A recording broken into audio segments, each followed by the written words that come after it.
Trisha, what are you doing baby? আমি তোমাকে বলেছিলাম না তুমি অন্যান্য স্টুডেন্টদের মতন কমন টয়লেট ইউজ করবে না। তুমি আমাদের স্টাফেদের টয়লেটে যাবে, কেউ কিছু বললেই বলবে মাম্মার সাথে কথা বলে নিতে। নেক্সট টাইম যেন এরকম কিছু না হয়।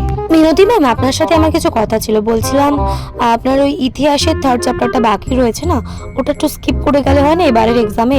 অ্যাকচুয়ালি আমার মেয়ে তৃষা, ওর মাথায় না ওটা কিছুতে ঢুকছেই না। অনেক চেষ্টা করেছিলাম, তাও ঢুকছে না। আপনারা স্কিপ করেছেন, আমি বরঞ্চ আপনাকে আমার সাবজেক্টের সমস্ত কোশ্চেনগুলো দিয়ে দেবো। তৃষা, তুই লাস্ট বেঞ্চে কেন বসেছিস? তুই না এই স্কুলের টিচারের মেয়ে, একটা রেপুটেশন থাকে। তুই ফার্স্ট বেঞ্চে এসে বসবি। এইবারে স্কুলের অ্যানুয়াল ফাংশনে তো আমার মেয়ে তৃষাই তো ফার্স্ট হবে। অ্যাকচুয়াল ওর ডান্স ভীষণ ভালো করে। ওর তো বাইরে থেকেও ডাক এসেছিল।